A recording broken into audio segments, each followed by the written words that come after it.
आणि तडफदार मराठमोळ्या व्यक्तिमत्वाचे, ज्या अन्नपूर्णेच्या हाताच्या चवींनी आणि बोलण्याच्या उत्कृष्ट शैलीने अनेक मने तृप्त केलीत, अशा जयंती कटाळे. जय हिंद. नमस्कार. जेवले नाहीत का ब्रेकफास्ट नाही झालाय? हॉस्टेलमध्ये मिळालं नाहीये का आईने खाऊ घातलं नाहीये? जय हिंद. नमस्कार. Now that's the sound of Bharat. हा नवा भारत आहे. जय हिंद म्हणायला विसरू नका. तो ठेका फक्त सिव्हिल वर्कर्सनी घेतलेला नाही. या भारताचे तुम्हीही नागरिक आहात. तुमच्यावरही तेवढीच रिस्पॉन्सिबिलिटी आहे. जय हिंद म्हणायला घाबरायचं नसतं, लाजायचं नसतं, मानाने म्हणायचं असतं जय हिंद. याच्यानंतर कुठेही गेलात तर हे हाय हाव आर यू म्हणण्यापेक्षा जय हिंद नमस्कार कसा आहेस रे असं म्हणायला शिका. ही पहिली. याच्या थोड्या टाळ्या मोठ्याने वाजल्या असत्या तर बरं वाटलं असतं.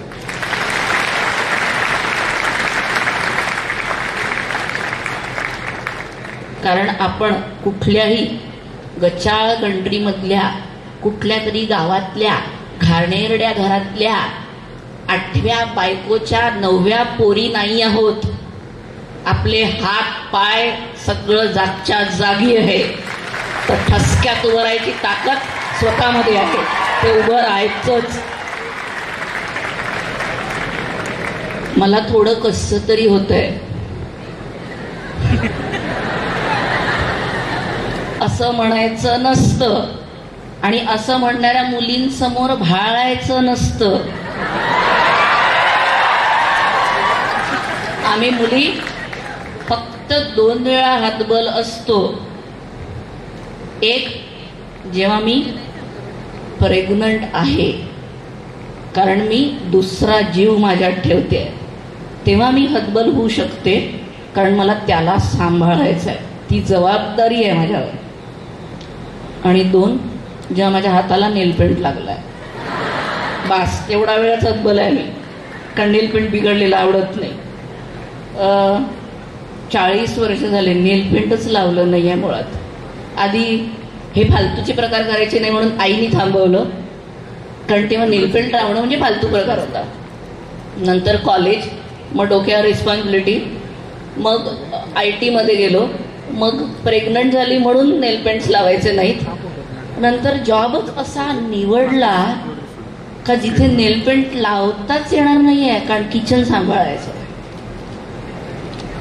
थट्टामट्टा करून जाता येत नाही किचनमध्ये. इंडस्ट्रियल किचनची हीट घ्यावी लागते, विच इज 180 डिग्री.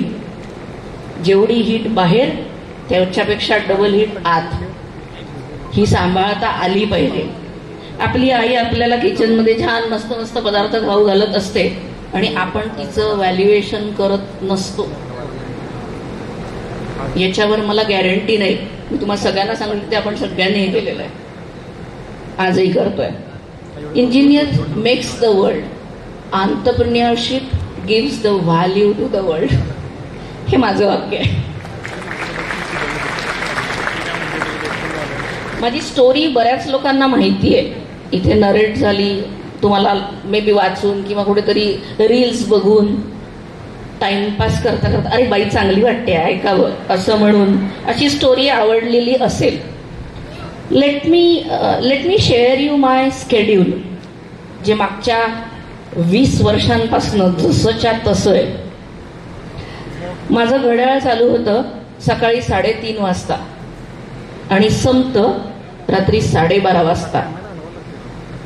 काय करते एवढ्या लवकर उठून देव जाणे, फुक्कटचं काहीतरी आपलं फेसबुकवर करत बसणार, असं सुरुवातीला म्हटलं गेलं. पण मी तेव्हा माझा सगळा सोशल मीडिया सांभाळते. US आणि UK मधले लोक तेव्हा सांभाळते. तुम्ही ऐकलेले नसतील अशा देशांमधले कॉल तेव्हा सांभाळते. आणि हे सगळे घरातले लोक शांतपणे झोपले असताना माझे कॉल्स चालू असतात. पूर्णब्रह्माची आयडिया, ही आयडिया कधी नव्हतीच, तो संस्कार होता माझ्यावरचा. मराठी फूड मिळत नाही आहे. अरे मेरे को ना बहुत कुछ करने का है पता है. घंटा काही करायचंय, नुसत्याच गप्पा मारायचे. मी त्या दिवशीच विडा उचलला होता की आता टेबलवरच्या गप्पा बंद, आता काहीतरी करून दाखवायचं. मग सगळ्यात पहिले रिसर्च चालू केला. 3 वर्ष लागली आहेत रिसर्च करायला. सर्व जेवढे पण महाराष्ट्रातले नोन टेम्पल्स आहेत, सॉरी मी थोडे इंग्लिश वर्ड वापरील, माझ्यासाठी लँग्वेज फक्त कम्युनिकेशनचा भाग आहे. कम्युनिकेट राईट झालं ना तर डोकी ठिकाणावर येऊन कामं करायला लागतात. तर जेवढे पण टेम्पल्स आहेत त्या टेम्पल्सला स्वतः गेली, लेकरांसहित गेली आणि बघितलं की या गावातलं काय महत्वाचं आहे. महाराष्ट्र इतका प्रगल्भ, इतका मोठा, इतकी मोठी रिस्पॉन्सिबिलिटी होती की नॉन मराठी रिजनमध्ये मराठी फूड विकायचं होतं. 3 वर्ष लावली रिसर्चला, प्रत्येक डिटेल लिहून काढला. Because I was working as a project manager in a IT giant Infosys. It was amazing timeline. माझं ड्रीम कंपनी होतं. ज्या दिवशी जॉईन केलं त्या दिवशी डसाडसा रडली, ज्या दिवशी सोडलं त्या दिवशी डसाडसा रडली. त्याच पायऱ्यांना नमस्कार करून मी निघत होती आणि मला Gopalkrishna sir on security checks मिळाले. Is it your last day? I said yes. Yeah, it seems to be. You miss Infosys? I said no, इन्फोसिसनी मला माझ्या पंखांमध्ये बळ दिलंय. आता माझी उडण्याची वेळ आली आहे. मी रडते कारण त्या 2 देवतांनी ते बळ भरलंय. देव करो आणि सुधामा माझ्या रेस्टॉरंटमध्ये येऊ. He asked me pretty plain question, have you mailed her? I said yes sir, I have mailed her. After 6 years of wait, she turned up one day at Purna Brahma. She ate like a small baby. She finished her thali. She took 5% discount on her thali and she asked me to charge her team members who wasted the food 2% extra on their food. She gave hard cash. She asked, Sandeep बगरे कार्डमध्ये पैसे आहेत का? 5 बलाढ्य बायकांपैकी एक संदीपला हे म्हणते की बगरे कार्डमध्ये पैसे आहेत का, आणि मग स्वाईप कर. आम्ही त्यांना म्हटलं आम्हाला शगुनाचे पैसे द्या. आजही पूर्ण ब्रह्मच्या HSR बँगलोर सेंटरमध्ये त्यांनी दिलेले पैसे आणि नोट तशीच्या तशी लावली आहे. हा सक्सेस होता आमचा, कारण या लोकांचे आशीर्वाद खूप महत्वाचे होते. Few people consider wealth as wealth, few people consider knowledge as wealth. For us she turned up our brains from wealth to knowledge. अभ्यासाचं महत्व खूप आहे. जर फक्त वडापावचा एक ठेला लावून 3 लाख रुपये कमवणार असाल महिन्याचे तर डिग्र्या सरेंडर करा सगळेजण. चुकीच्या कॉन्सेप्टमध्ये जाणं बंद करा. खोट्या आश्वासनांवर विश्वास ठेवू नका. स्वतःच डुंगण स्वतःच धुवायचं असतं, दुसरा येत नाही.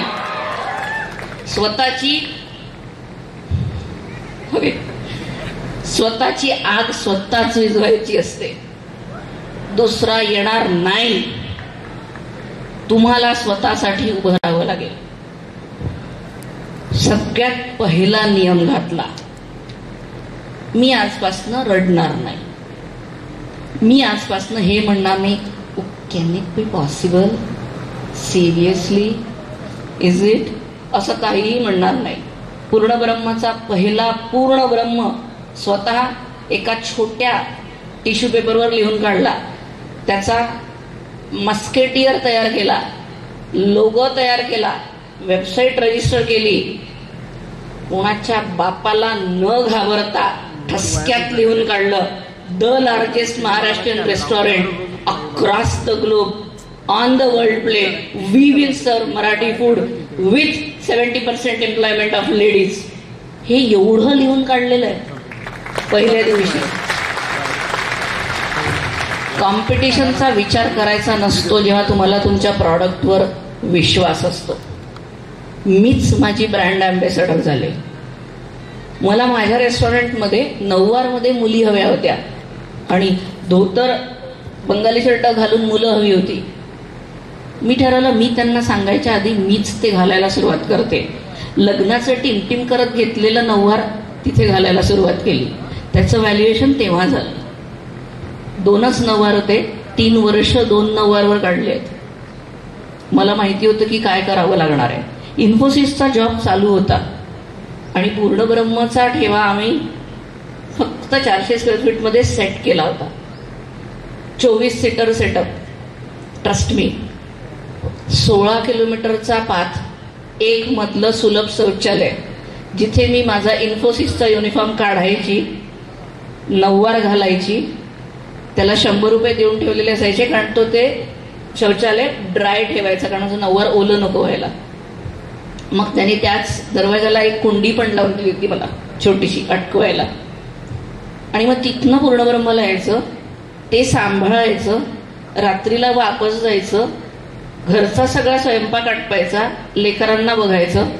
आणि हा सगळा फ्लो नियर अबाउट 6 वर्ष जसाच्या तसा चालू होता. इन्फोसिस सोडलं कारण पूर्णब्रह्म खूप प्रगल्भ आणि मोठं होत होतं. 450 स्क्वेअर फीटवरनं 5000 स्क्वेअर फीटची जंप सगळ्यांसाठीच मोठी होती. पण मी खूप ताकदीने सांगत होती बेस्ट बनाएंगे, इसको बेस्ट बनाएंगे.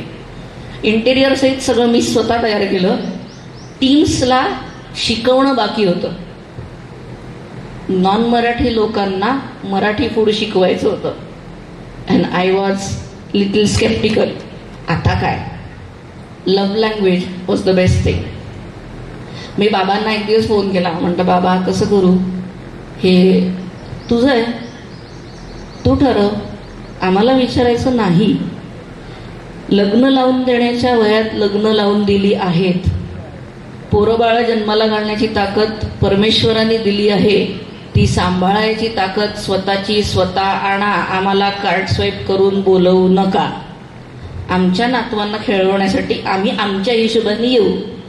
असं वाक्य जिच्या बापाने म्हटलंय ती आईकडे असं मुकट्याने बघते की आई तरी काहीतरी प्रेमाचं काहीतरी बोललेलं आहे. माझा नवरा घरी एकटा आहे, 20 दिवस तुझ्यासोबत डिलिव्हरीत थांबते, सगळं शिकवेल, तुझं तू निस्तर. जगातली सगळ्यात क्लासिक मसाज मला मिळालाय माझ्या नवऱ्याच्या हातचा. आई नव्हती म्हणून धडधाकट उभी आहे. थकत नाही आम्ही. मला थकायलाच होत नाही कारण स्वप्न इतकं मोठं आहे ना, इथं कारणं देता येणार नाही आहेत. पूर्णब्रह्म चालू झालं, मोठ्या सेटअपला चालू झालं. 250चा जो सेटअप लावला, दिवस रात्र थाळ्या अलाकाट प्रचंड विकायचो. आणि त्याच्यात हे दिसत होतं की एखादा फिरंगी आला ना की त्याचे लाल होतात कान, ते पूर्ण लाल होत आहे. आणि त्याच्या डोक्यावर पगडी ठेवली की ते इतकं गोंडस बाळ दिसतंय, इतका आनंद व्हायचा. आणि मग लक्षात आलं let's move this not from one centre to another, let's make this as a franchise model. म्हणून फ्रँचायझी मॉडेल चालू केलं. आणि पहिला सेटअप संदीपनी ऑस्ट्रेलियामध्ये सेट करायला त्याला पाठवलं गेलं. आय कुडंट गो कारण आम्ही बाकीचे सेटअप इंडियामध्ये करत होतो. ऑस्ट्रेलियाचा सेटअप ज्या दिवशी पहिला बोर्ड असा चढला, म्हटलं वो साला मारा पापडवाले को. कारण मी ते पंचतंत्रांमधली पुस्तकं वाचली आहेत. बांकेलाल कोणी कोणी वाचलंय रे? बांकेलाल आपल्या जनरेशनचे कार्टून्स होते ते, जे खूप स्तुत्य होते, ज्यांनी खूप शिकवून दिलं. कधी वाचाल बांकेलाल, रीलमधनं वेळ मिळाला तर. सेंटर्स उभे होत होते. पण एक लक्षात येत होतं की या सगळ्यांमध्ये ना ज्या फ्रँचायझी ओनर्स आहेत त्यांचं स्पिरिट त्यांचे घरचेच घालवतात आहेत. करता येणार आहे का? माझ्याकडे फ्रँचायझी इन्क्वायरीला एक गृहस्थ आलेत आपल्या बायकोला घेऊन. या मॅडमचा मला फोन येऊन गेला होता की मी आर्किटेक्ट आहे. म्हटलं ठीक आहे, म्हणजे she is known for business, correct. म्हणजे मला पूर्णब्रह्मची फ्रँचायझी घ्यायची आहे. म्हटलं बरं नक्की, तुम्ही या भेटायला आहे, आपण कॉलवर पण बोलू शकतो. नाही नाही, मला तुला भेटायला यायचं आहे, मी तुझ्यापेक्षा वयाने बरीच मोठी आहे, ऑलमोस्ट तुझ्या आईच्या वयाची आहे. म्हटलं ओके, लेट मी अंडरस्टँड दिस लेडी नाव. म्हटलं ओके, मग तुमच्या जो फंडिंग आहे का? हो, मी इतके वर्षाचं सेव्ह केलेलं फंडिंग आहे. म्हटलं ठीक आहे, मग आपण बोलूयात. नाही, यांना तुला समजावून सांगायचं आहे, मी नवरा बायकोच्या भांडणात पडत नाही. म्हटलं नाही, ते माझं काम नाही, तुम्ही सांगा. नाही नाही, तू जे आत्ता मला एक्सप्लेन केलं ते सगळं आम्हाला समोर एक्सप्लेन कर, त्यांना मी घेऊन येते. ठीक आहे, दॅट्स फाईन. ही बाई आली, नवऱ्याला घेऊन आली. नवरा आल्यानंतर बसा, तिने आपली चेअर त्यांच्यासाठी ओढली, मग ते बसले आणि मग ह्या बसल्या. आम्ही दोघं समोर बसलो होतो, मी आणि माझा पार्टनर. आणि सांगा, म्हटलं हे काय चालू आहे, हे माझ्याच गावात मलाच घाबरतंय. माझ्या पार्टनरने मला एल्बो स्प्रेड केला. Hold on, hold your all गदा. ओके, सांगा. मी आपलं सांगायला सुरुवात केली, सगळं सांगितलं, फ्रँचायझी कशी घेतात वगैरे वगैरे वगैरे. त्यांच्या मनगटात ताकद आहे, तुमच्यात आहेत का? चला इथनं. असं म्हणून एका मिनिटात ज्या बाईंनी तिच्या आयुष्यातले 50 वर्ष यांच्या घराला दिले होते आणि यांच्या मुलांना उभं केलं होतं, एक डॉक्टर, एक इंजिनियर, एक बाहेर देशात, त्या बाईंनी सेव्हिंग करून करून स्वतःजवळ पैसा ठेवला होता, जेणेकरून ती पूर्ण ब्रह्म सारखं एक रेस्टॉरंट चालू करू शकेल. तिच्या सगळ्या स्वप्नांना एका क्षणात हातोडा मारला, चुरा केला आणि तिला उठून जायला सांगितलं. तिला बाहेर पाठवलं. इथं स्टोरी संपत नाही. 4 दिवसांनी मला त्या बाईचा मेसेज आला. तो मेसेज आजही माझ्या मोबाईलमध्ये आहे. जयंती, तुझं 2.5 वर्षाचं लेकरू तुला म्हणतं, mama keep going, keep working. माझं 38 वर्षाचं लेकरू मला सांगतं, आई काय बावळटपणा लावलायस, घरात बसणं जड व्हायला लागलाय का? ज्या दिवशी तुम्ही आमच्या सोबत उभे राहाल ना, त्या दिवशी दुनिया जिंकायला कमी नाही करणार आम्ही लोक. आम्हाला तुम्ही आमच्या मागे किंवा समोर नको आहे, सोबत उभे राहा. नेलपेंट लागलं असेल तर 2 मिनिटं थांबा, सोबतच चालू. मी तिच्या सोबत आहे, मी तिला सपोर्ट करतोय, मी तिला जॉब करायला जाऊ देतोय. वाटत तू कोणाला कळलं का? I said something. तू कोण होतो रे शहाण्या मला सांगणारा आणि मला जॉबला जाऊ देणारा? माझा नवरा आणि मी लिटरली आमचं कॉम्पिटिशन चालतं घरात. तेरा गल्ला जादा की मेरा गल्ला जादा, असं डिस्कशन रोज चालतं. आमच्या मुलांसमोर आम्हाला हे डिक्लेरेशन द्यावे लागतात की आजचा गल्ला किती, आजचा लॉस किती. त्याच वेळेला आमची मुलं आम्हाला उत्तर देतात, आजचं होमवर्क किती, आजचं व्हॅल्युएशन किती. इक्वल डिस्ट्रीब्युशन आहे. ते फक्त लिटिल मॅन आहेत. ते मोठे झाले की तुमच्या उरावर बसणार आहेत. ते उरावर बसायच्या आधी इक्वलवर राहणार. कोणालाच अधिकार नाहीये कोणाच्या कपॅसिटी बद्दल बोलायला, पण आईला अधिकार असतो थोबाडात मुस्काट फोडून सांगायला, गप म्हणजे दिलं ते गिळ आणि जे काम करायला सांगितलं ते कर. बरोबर आहे? मी पण ते केलंय. माझ्या लेकरांनी जबरदस्त सपोर्ट केलाय. कसा? By not entertaining them in to my business. माझ्या नवऱ्याने मला प्रचंड सपोर्ट केलाय. कसा? माझा नवरा पूर्णब्रह्माच्या कुठल्याही शाखेत गेला की त्याला पैसे भरावे लागतात. फुकट पुरणपोळ्या मिळणार नाही, पैसे देऊन खावं लागेल. आईच्या बिझनेसमध्ये पैसे देऊनच फूड मिळतं, कारण ती रेस्टॉरंट चालवते. जसं गव्हर्नमेंटच्या ऑफिसमध्ये जाताना you have to go with the services, go with the flow. Correct? मी जर आज एका मोठ्या IT कंपनीची जर सर्व्हिस घेतली तर I have to pay for that service, isn't it? So I am paying for that. Same way नवरा येऊ, नवऱ्याची कंपनी येऊ, पे करावं लागेल. हे रेग्युलेशन्स टाकलेत. आजोबांनी सांगितलेलं एक डिस्काउंट कन्व्हर्शन केलं. आमच्याकडे ताटं संपवले की आम्हाला ₹1 हातात मिळायचा, आजोबा द्यायचे. तेच बिझनेस डिस्काउंटमध्ये कन्व्हर्शन केलेत. If you finish our thalis completely will give you 5% discount. If you waste our food will charge you 2% more. तुमच्यापैकी किती जणांनी पिझ्झावरचे टॉपिंग्स मोजले आहेत? If have to ask, toppings असतात ना पिझ्झावर? पिझ्झा खाता का? खोटं बोलू नका ना रे. सगळ्यांनी पिझ्झा खाल्लाय? सगळ्यांनी बर्गर खाल्लाय? नाही? अरे खाल्लाय, इट्स ओके. ते फूड काही खराब नाहीये. मी पिझ्झाला किंवा बर्गरला वाईट म्हणत नाही रे बाळांनो.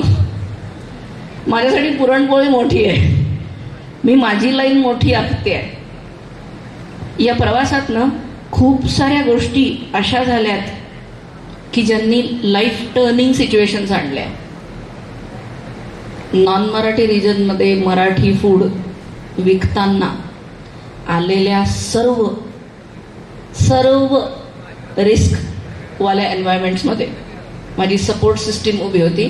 माझा लहाना दीर संदीप जो को डिरेक्टर आहे, माझा नवरा, माझे लेकरं आणि माझी पूर्ण ब्रह्मची पूर्ण टीम.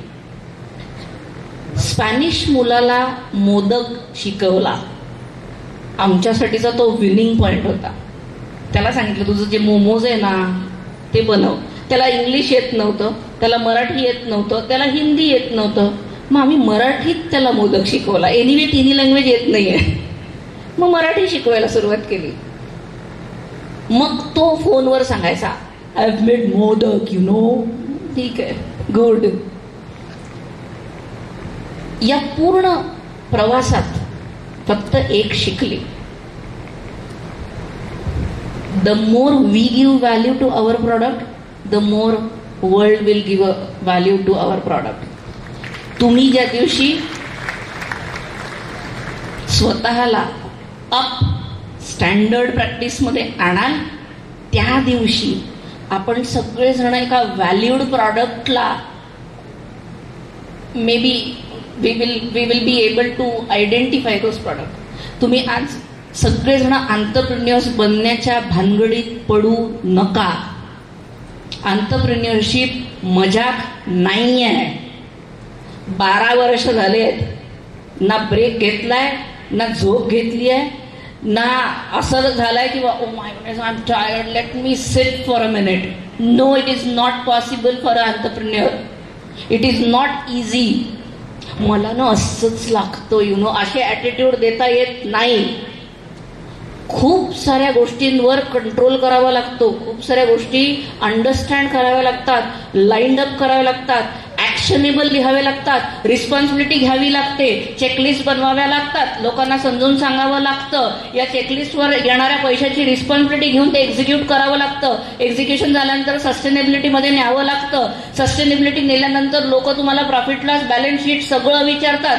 तुम्ही ॲज अ एंटरप्रेन्योर फक्त एंटरप्रेन्योर नसता, तुम्ही सीए, तुम्ही एक्झिक्युटर, तुम्ही वेटर, तुम्ही सर्व्हिसवाले लोक, तुम्ही शेफ, तुम्ही सगळं असता. आणि हे सगळं करत असताना एक स्त्री ही घरातली आई असते, बायको असते, सून असते, जाऊ असते, बहीण असते, मैत्रीण असते, आणखीन काय काय असते? असते ना. घर डिस्टर्ब करायचं नसतं. प्रेसिडेंट जरी झाली तरी घराकडे तुला लक्ष द्यावं लागेल हे आजीनी सांगितलं होतं. आजी देव झाली. तिला मी कायम नववधूच्या ड्रेसमध्ये आवडायची. मी IT मध्ये होती. माझे बॉब कट होती, बॉब कट, छोटेसे केस असते, एवढे स्कर्ट घालून फिरायची.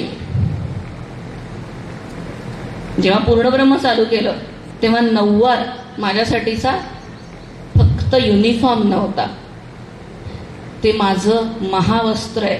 आजही जेव्हा न्यूयॉर्क टाइम्समध्ये 12 वर्ष नऊवारची याच्यावर 15 सेकंद रील डिस्प्ले झाली आणि जयंती कटाळेचा नऊवारमधले सगळे फोटो डिस्प्ले झालेत for 15 seconds because we completed 12 years.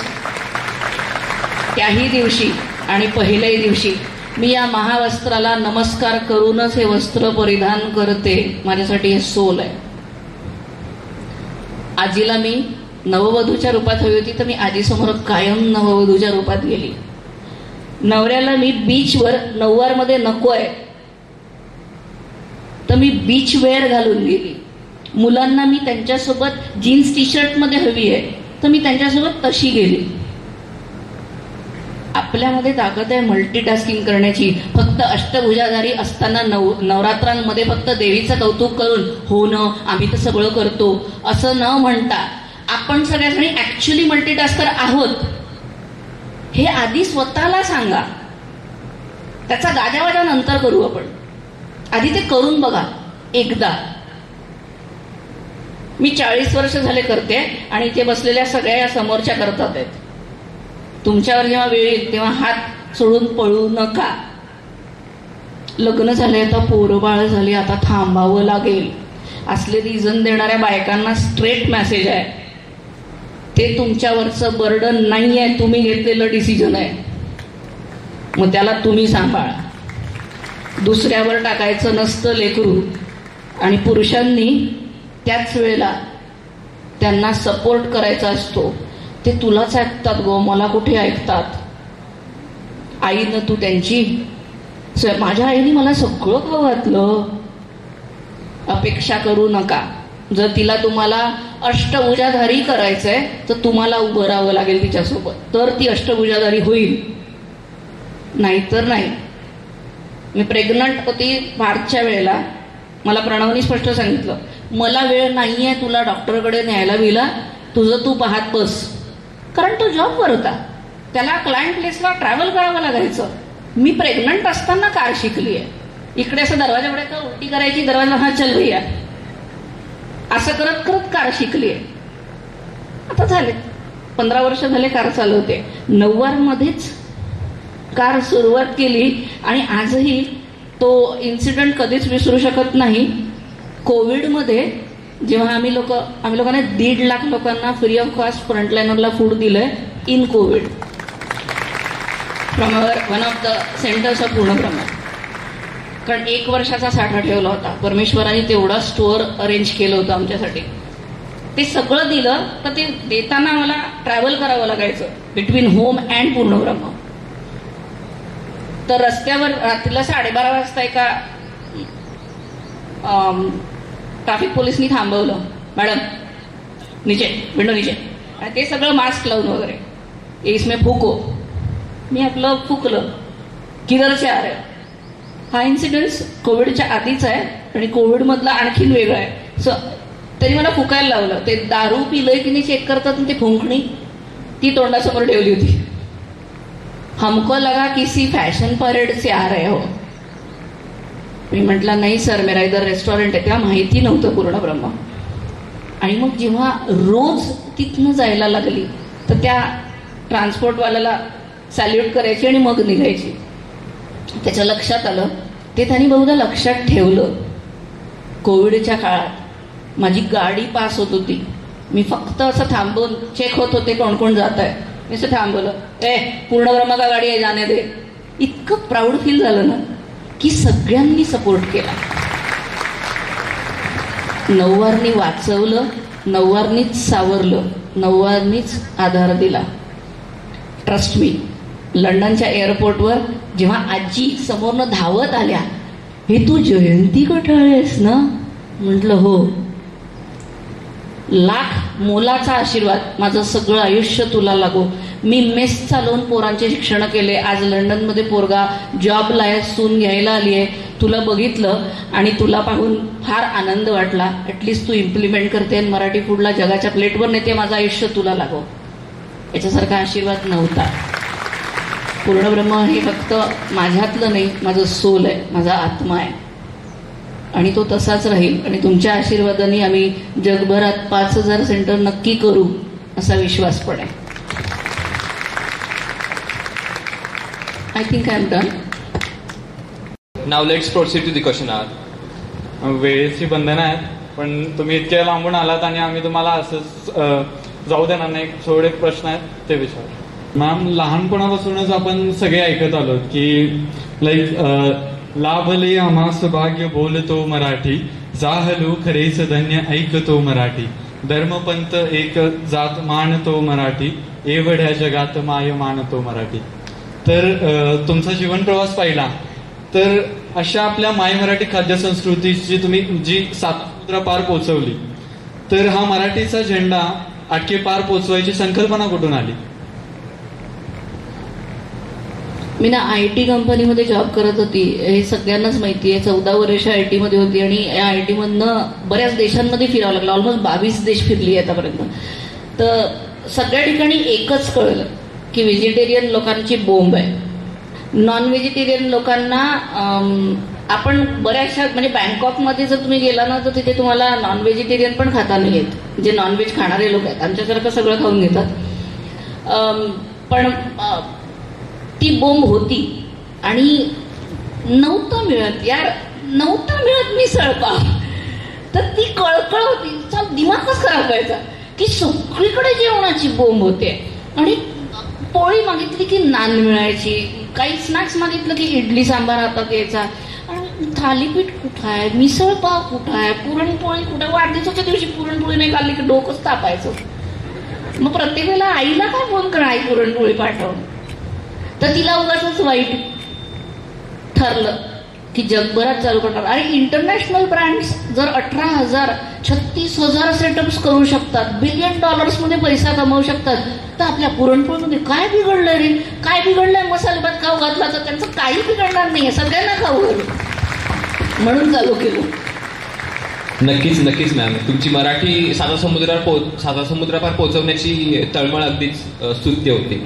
Ma'am, आम्ही इंजिनिअरिंगचे स्टुडंट आहोत. मग आम्हा इंजिनिअरिंग स्टुडंटना प्रत्येक सेमिस्टर एक्झामच्या आधी अभ्यासाचं शेड्यूल किंवा प्लॅनिंग करावं लागतं, पण ते तितकं एक्झिक्यूट नाही होत. आम्ही एक्झामच्या आदल्या रात्रीच अभ्यास करतो. मग तुम्ही तुमच्या बिझनेसचं प्लॅनिंग टू एक्झिक्युशन हे कसं साध्य केलं? मग कुठलाही बिझनेस किंवा कुठलीही एक्झाम किंवा कुठलंही लाईफचा इव्हेंट, तुझं लग्न ठरलं फॉर एक्झाम्पल, आहे का इथं काय? तुमचं लग्न ठरलं फॉर एक्झाम्पल, आणि त्या लग्नाची सगळ्यात पहिलं काय तयार होतं? प्लॅनिंग यादी वगैरे. अगं डेट निघते बाई आधी, आणि डेट निघाली की काय निघतं दुसरं? लग्न कुठं करायचं तर हॉल बुक करता तुम्ही जाऊन, कारण मिळणार नाही ना नंतर. 2 महत्वाच्या गोष्टी. आणि मग सगळं बॅक प्लॅनिंग चालू होतं. करेक्ट आहे? म्हणजे सगळ्यात आधी आपण काय करतो? गोल सेट करतो. या दिवशी या दोघांना तर ते गोल सेटिंग करणं आवश्यक आहे. ते करायचं. मी 5,000 सेंटर्सचं गोल सेट केलं आणि मग बॅकवर्ड सगळा प्लॅन तयार करत आले.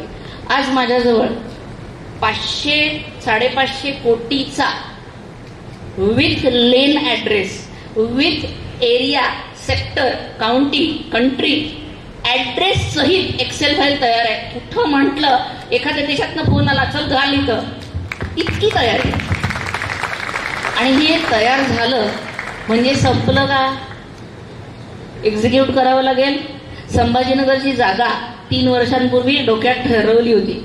जालना रोड हायकोर्टच्या बाजूला जागा घेणार, तेव्हा ती जागा तयार पण नव्हती. पण ही जागा पाहिजे असं गुगल मॅपवर पिन करून ठेवलेलं आहे.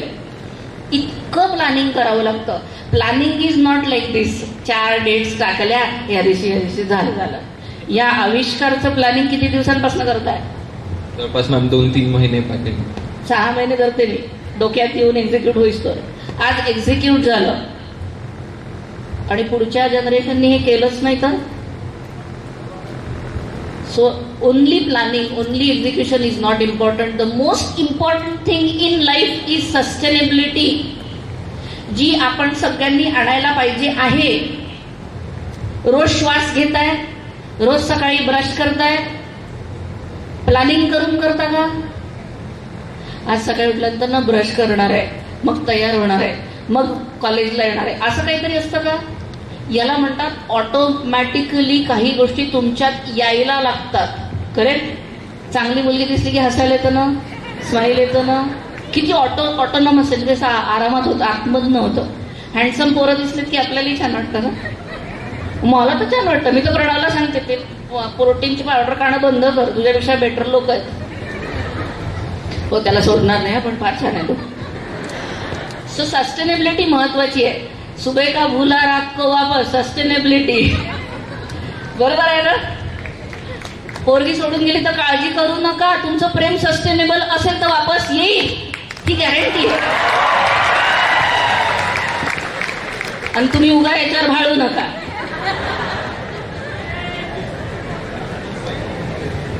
नक्कीच. म्हणूनच मला वाटतं, म्हणजे आपण देखील ते बोललो की टाटा आणि अंबानींसारखे समूह हे उभा राहतात याच कारणामुळे की त्यांचं त्यांनी फ्युचर बघितलंय. पुढच्या 25-50 वर्षांचा त्यांचा प्लॅन आखलेला गेला. नक्कीच. Thank you so much. मॅम, पुढचं असं विचारायचं होतं की मी घरात व्यवसाय बघितलाय. आमच्या घरामध्ये व्यवसाय म्हटलं की त्यातील चढ उतार आलेच, आणि मग एक यशस्वी उद्योग समूह म्हणून जगभरात प्रसिद्धी मिळवली आज पूर्णब्रह्माने. तर कधी एखादा असा बॅड पॅच आला का या 12-13 वर्षांच्या जर्नीमध्ये, की कुठे वाटलं का असं यार आता रॉक बॉटम हिट झालाय? असा एकदा नाही येत रे. Okay, let me ask you a question. डॉक्टरकडे गेले, डॉक्टरना भेटले, ते काय ते सगळं चेक विक करतात, ज्याच्यात हार्टचं सगळं चेकिंग चालतं. ती मशीन काय म्हणतात त्याला, जे काय म्हणत असेल त्या बॉक्सला, त्या बॉक्सवर काय दिसतं, हे असं असं असं असं. ती स्ट्रेट लाईन दिसली तर काय होतं, ते गेलंय ना, ते जिवंत नाहीये. हे असं असं असं पाहिजेच. पूर्णब्रह्ममध्ये असे कितीतरी इव्हेंट्स आहेत जेव्हा आम्हाला गिव्हअप करायची इच्छा होती. 5 आहे. आम्ही मराठी फूड विकतोय का, आम्हाला मराठी माणूस आहे म्हणून येऊन विचारतो, आम्ही तुमच्या नागपूरचे, डिस्काउंट नाही. अरे माणूस म्हणून डिस्काउंट काय मागताय? काय डिस्काउंट द्यायचे? पिझ्झाला कधी डिस्काउंट मागितलाय का? बरं, बर्गरच्या शॉपमध्ये गेल्यानंतर मिसळ मागितली आहे का? किंवा त्याला सजेशन दिलंय का फुकटचं, तू मिसळ वेच, कोल्हापूर में मिसळ चलती, असं मॅगडीला जाऊन सांगा बरं. आहे हिंमत कोणामध्ये? मग पूर्णब्रह्माला येऊन कशाला सांगता वेज चाहिए, बाकी सब भी ऍड करना पडेगा, चाउमीन वगैरे सारा वेज ही है. अशा लोकांना आधी उत्तर द्यायला लागले. हा आमचा खूप मोठा आणि बॅकड्रॉपिंग पॉइंट होता की आपलीच माणसं आपली मारतात आहेत. त्याला ते 240चं भाकर तोडायला तिथं त्रास नाही, इथं पुरणपोळी 110 त्याला खायला प्रॉब्लेम आहे. साजूक तुपाची देऊन खाऊ घालून राहिलाय. काय तसं तर काय का नाही तर जा तिथं ते खाऊ पिरड्यावरचं चालतंय. मला माझ्याकडे नाही आला नाही चालतं, पण मी लॉसमध्ये बिझनेस नाही करणार. मला नाही विकायची 25 रुपयात पुरणपोळी. मी नाही विकणार पूर्णब्रह्माची पुरणपोळी किंवा कुठल्याही मराठी पदार्थांचा रेस्टॉरंटमध्ये पुरणपोळी 25 रुपयाची विकू देणार नाही. कारण त्याच्या मागे व्हॅल्युएशन आहे, कॅल्क्युलेशन आहे, मार्केट स्ट्रॅटेजी आहे. ग्रॉस प्रॉफिटवर का बरं बसताय तुम्ही लोक? का नेट प्रॉफिटचा विचार करत नाहीये? का आईच्या मेहनतीचे पैसे तिला मिळत नाहीत? नाही, तुझ्या हातचं किती छान लागतं आई, तू विक. अरे कोल्हापुरात किती मेस, किती रेस्टॉरंट, किती ठिकाणी तुम्ही लोकांनी सगळ्यांनी मिळून फक्त रेस्टॉरंट बिझनेस चालू केलेत. 6,500 रेस्टॉरंट आहेत कोल्हापूर सारख्या 10 किलोमीटरच्या रेडियस मधल्या शहरामध्ये. कोण सस्टेनेबल आहे? कोणाजवळ एवढा पैसा आहे की जे येऊन खाऊन राहिले आहेत? त्या बायका मर मर मर मर मरून राहिले आहेत. कोण देत आहे त्यांना त्यांचं व्हॅल्युएशन? त्यांच्या खिशात किती पैसा पडतोय? नाही, माझ्या हातचं सगळ्यांना आवडतं म्हणून माझ्याकडे लोक येतात. किती खोट्या आश्वासनांमध्ये बसवलंय. पिझ्झा विकायला लावता तुम्ही 25 रुपयामध्ये, मका पुरणपोळी 25 मध्ये. काढलाय मार्केट व्हॅल्युएशन, काढलाय फूड कॉस्ट, काढलाय त्याचे नेटवर्थ. काहीही न करता नाही 25 रुपयात द्या, बाजूवाले 20 रुपयात देतात किंवा बाजूवाले 30 मध्ये देतात, तुम्ही 25 मध्ये. अरे बाजूवाल्याने तुझं कॅल्क्युलेशन होत आहे का? बाहेरच्या देशांनी येऊन तुम्हाला सांगावं की हो तुमची पुरणपोळी चांगली आहे, हो तुमचं फास्टिंग चांगलं आहे. आमच्या आयांनी शुक्रवारचे उपवास केले. आता तिथली फिरंगी पोरगी कोणीतरी योगा करत सांगते यू शुड फास्ट 1 डे, आणि इकडचं अख्खं जनरेशन फास्टिंगवर जातं. लाज वाटायला पाहिजे आपल्याला. या विचारांना आम्हाला बांधावं लागलं. आम्ही फिजिकल डिसिजेस किंवा फिजिकल मोलेस्टेशननी घाबरलो नाही, वैचारिक मोलेस्टेशननी घाबरलो. कारण वैचारांचाच डिसीज झालेला आहे लोकांना. अख्ख्या महाराष्ट्रामध्ये हा प्रॉब्लेम झालाय. का? म्हणून मी चकली, फक्त चकली दिवाळीच्या दिवशी खाऊ, जर मला वर्षभर चकली खायची तर प्रॉब्लेम आहे का? नाही, आमचं प्रॉडक्ट लाईन फक्त दिवाळीच्या दिवसांमध्ये. किती चुकीचे नरेटिव्ह. या नरेटिव्हला आम्हाला आन्सर करावं लागलं. कारण माझ्या डोक्यावर रिस्पॉन्सिबिलिटी ती महाराष्ट्राच्या बाहेर महाराष्ट्र उभा करते. I am sorry, I am high. Ma'am, तुम्ही IT इंडस्ट्रीतून आलात आणि IT इंडस्ट्रीतून येऊन एक सक्सेसफुल बिझनेस तुम्ही आज रन करताय. मग तुम्हाला असं वाटतं का की बिझनेस करण्यासाठी व्यावसायिक शिक्षण किती गरजेचं आहे किंवा गरजेचंच आहे? याच्यावर एक साधं एक्झाम्पल देते. कुठलंही शिक्षण वाईट नसतं आणि कुठलंही शिक्षण वाया घालवण्यासाठी नसतं. एखादी इंजिनियर आईनं आपल्या लेकराला काय क्लास सांभाळते बघा, किंवा एखादा इंजिनियर बाप आपल्या संस्कृतीला इतकं छान सांभाळू शकतो. मी आज MCA पोस्ट ग्रॅड आहे, युनिव्हर्सिटी टॉपर आहे, मला त्याचा उपयोग झाला. IT इंडस्ट्रीमध्ये 14 वर्ष काम केलं, कोडिंगमध्ये होती. आज मी AI सर्टिफाईड प्रॉम्प्ट इंजिनियर आहे. त्याचा उपयोग मला माझ्या बिझनेसमध्ये होतो आहे. मी माझं पूर्ण रेसिपीचं स्ट्रक्चर कोडिंगमध्ये कन्व्हर्ट केलं आहे. लंडनमधली फ्रँचायझी आणि अकोल्यातली फ्रँचायझी, दोन्ही फ्रँचायझीजमध्ये जो मसाले भात बनतो तो सारखा बनतो. कारण मसाले भाताचा कोड आहे 10084. येऊन हारवून घेऊन जा, काय प्रॉब्लेम नाही, घेऊन जा कोड. सगळ्या रेसिपीज ओपन आहेत, घ्या, करून दाखवा. गावामध्ये धमक लागते. परत टूर आहे बाबा, धमक लागते. मराठी फूड विकायची धमक लागते, ती आणली. ओके, हे IT पण शिकवलं. तिथं माहितीये का, बाप दाखव नाही तर श्राद्ध म्हण. कोडिंग चुकलं, पूर्ण सिस्टीम चुकते. इथं स्वयंपाक चुकला, एक फोडणी चुकू दे, सगळा स्वयंपाक. मी आज 40 वर्षाच्या वर आहे. माझी आई घरी आल्यानंतर थालीपीठ करताना जर गोल थालीपीठ झालं नाही तर सराटा असा फाडकन मारते भातावर. मी आई 40 लेकरं आहेत, थोडं तर नाही, गोल झालंच पाहिजे. Doesn't make any sense. You don't have right to get in to a fault system. Get the thing right, crave for it, go for it. हे शिकवलं IT गरजेचं आहे. स्टँडर्डायझेशन हवंच एखाद्या व्यवसायामध्ये. मॅम, आज येतो उपस्थित सर्व तरुणांमध्ये त्यांना, आता आम्ही ज्यावेळी इंजिनिअरिंगमधून बाहेर पडू तर खूप जणांना व्यवसाय करायची इच्छा आहे, मित्रांसोबत स्टार्टअप्स करायची इच्छा आहे. तर एखाद्या व्यवसाय करणाऱ्या नवीन व्यावसायिकाला तुम्ही एखादं बाळकडू द्यायचं झालं, इतकं 12-13 वर्षांच्या प्रवासातून एक बाळकडू द्यायचं झालं तर काय सांगाल? बघा, तुम्ही एंटरप्रेन्युअर होताय म्हणजे तुम्ही काही जगावेगळं काही करत नाहीये. आता स्टार्टअप बूम्स आहेत, खूप स्टार्टअप्स येतात आहेत. तुम्हाला काहीतरी करायचं आहे, मला ना काहीतरी करायचं आहे असं म्हणून होणार नाही आहे. You have to write down, pen down, plan it, give the time. आणि मी मित्रासोबत चालू केलं, मग त्यांनी दगाफटका केला, तो चालला गेला, मग आम्हाला बंद करावं लागलं. अशा स्टोरीज समोर येऊ देऊ नका. 2 लाईकली माइंड लोक सोबत या. ते लाईकली माइंड शोधण्यासाठी वेळ द्या. घाई करायची नसते. कोणीही बिफोर 9 months डिलिव्हरी करू शकत नाही. फक्त प्रीमॅच्युअर बेबी 7व्या महिन्यात येतात, बाकी सगळे जन्माला आलेले लेकरं जन्माला येत नसतात. चुकीच्या वेळेला डिलिव्हरीज करू नका. त्या लेकराला वाढू द्या तुमच्यामध्ये सस्टेनेबली. आतमध्ये त्याला सगळे अवयव नीट मिळू द्या. मी हे बिझनेसचं जे मॉडेल सांगायचे इच्छित आहे ते असं आहे. प्रेग्नंट झालेल्या लेडीला जेव्हा एखादी डॉक्टर सांगते ते दारू बिरू प्यायची नाही हो, आजकालचं असं सांगावं लागतं, नाही तर पोरी डचकतात, हो की नाही?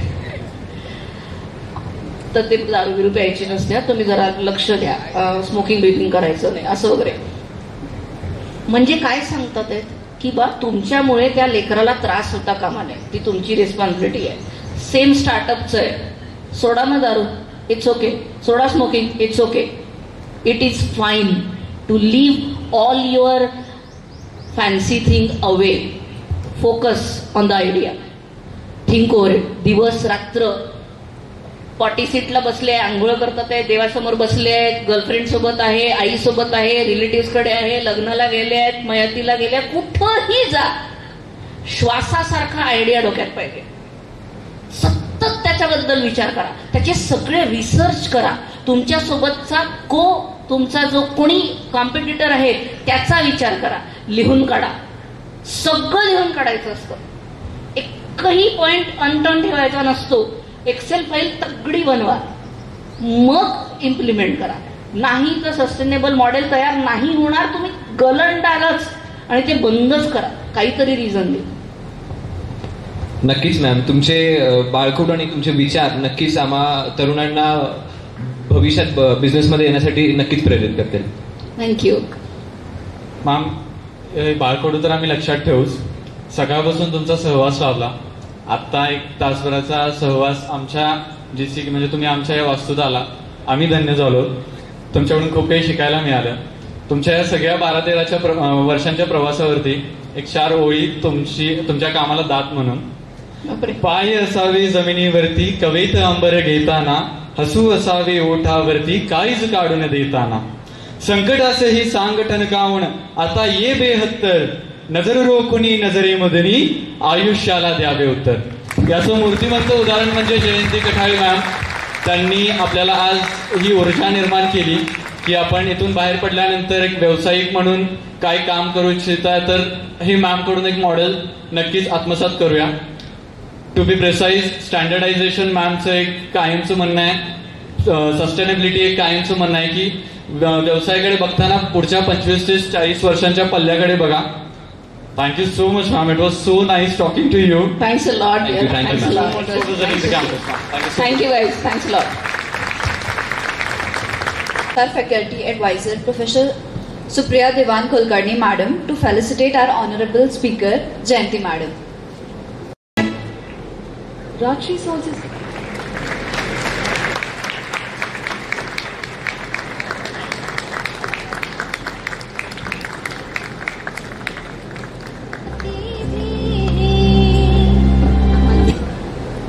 Madam, that confidence, that journey, those words. Ma'am, you are a true gem. The relativity towards the problem and the route to find solution.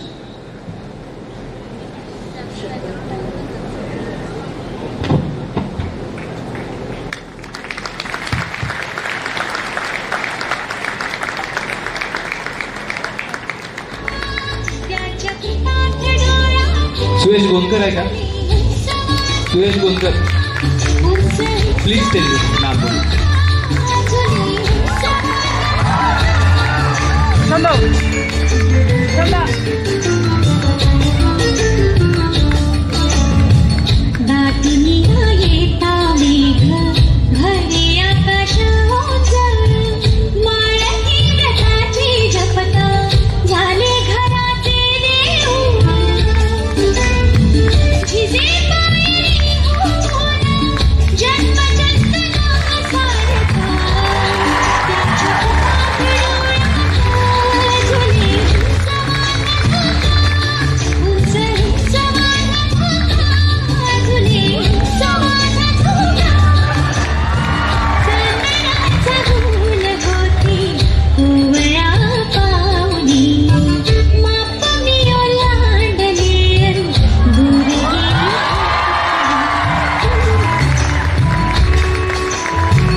जेव्हा ऑटोग्राफ मध्ये कन्वर्ट होते ना, त्या दिवशी जिंकलं म्हणून समजायचं.